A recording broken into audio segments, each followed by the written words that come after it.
এমন ক্যাটাগরির দেশ বলা হচ্ছে যারা those who R losing control of corruption, অর্থাৎ আমরা দুর্নীতির নিয়ন্ত্রণ হারাচ্ছি।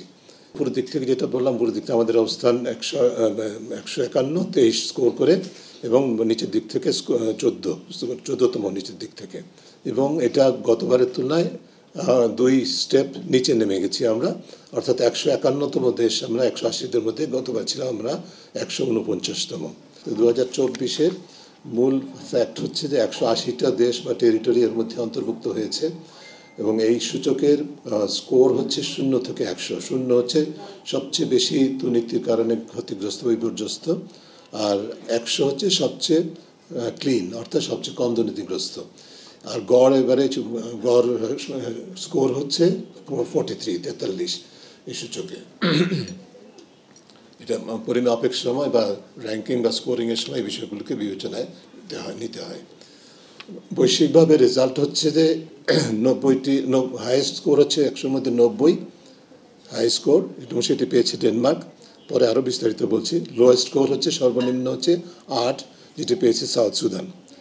পৃথিবীর 180টি দেশের মধ্যে 56টি দেশের স্কোর বেড়েছে গতবারের তুলনায়। এবার 31টি দেশের স্কোর অপরিবর্তিত আছে, এবং 93টি দেশের স্কোর নেমেছে গতবারের তুলনায়। বাংলাদেশের ফল, বাংলাদেশের স্কোর হচ্ছে 100-র মধ্যে 23, যেটা গতবারের তুলনায় 2023-এর তুলনায় 1 পয়েন্ট কম, এবং এটা গতবারের তুলনায় 2 স্টেপ নিচে নেমে গেছি আমরা, অর্থাৎ 151তম দেশ আমরা 180দের মধ্যে, গতবার ছিলাম আমরা 149তম। এবারের স্কোর হচ্ছে নিচের দিক থেকে সর্বনিম্ন, উপরের দিক থেকে যেটা বললাম, উপরের দিক থেকে আমাদের অবস্থান 151 স্কোর করে, এবং নিচের দিক থেকে 14তম নিচের দিক থেকে।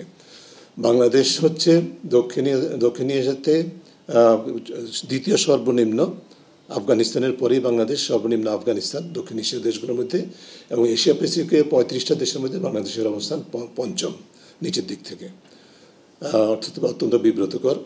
এরপরের পয়েন্টটা হচ্ছে যে আমাদের দেশের স্কোরটা হচ্ছে যে লোয়েস্ট সিন্স 2012।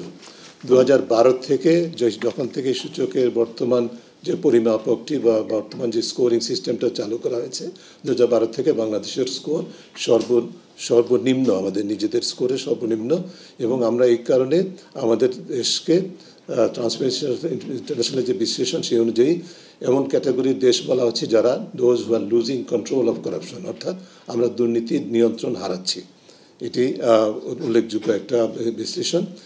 এরপর কথাটি হচ্ছে যে আমাদের স্কোর হচ্ছে যে স্পেসিফিক্যালি 2024-এর স্কোর 2012, 21, 20, 19 এবং 2018, এই কয়েকটি সালের তুলনায় আমাদের স্কোর 3 পয়েন্ট কম। আর এই 2012 থেকে 2024 পর্যন্ত যে মেয়াদে একবারই শুধু আমরা 18 স্কোর করেছিলাম, যেটি ছিল 2017-তে, তার তুলনায় আমাদের স্কোর হচ্ছে 5 পয়েন্ট কম, অর্থাৎ আমাদের এই পুরো মেয়াদে সর্বনিম্ন স্কোর, এবং অবস্থানটাও সর্বনিম্ন। 2012-24-এর পিরিয়ডে বাংলাদেশ হচ্ছে একমাত্র দেশ দক্ষিণ এশিয়াতে, যে পিরিয়ডের কথাটা বলা আছে 12 থেকে 24, দক্ষিণ এশিয়াতে আমরা একমাত্র দেশ যাদের স্কোর কমেছে, শ্রীলঙ্কার পাশাপাশি। শুধু শ্রীলঙ্কা এবং বাংলাদেশের স্কোর কমেছে, অন্য দেশগুলোর স্কোর, পাকিস্তান ছাড়া অন্য দেশগুলোর স্কোর বেড়েছে, পাকিস্তানের স্কোর একই জায়গায় আছে, অর্থাৎ আমরা হচ্ছে যে শ্রীলঙ্কার মতো আমাদের স্কোর মানে কমেছে।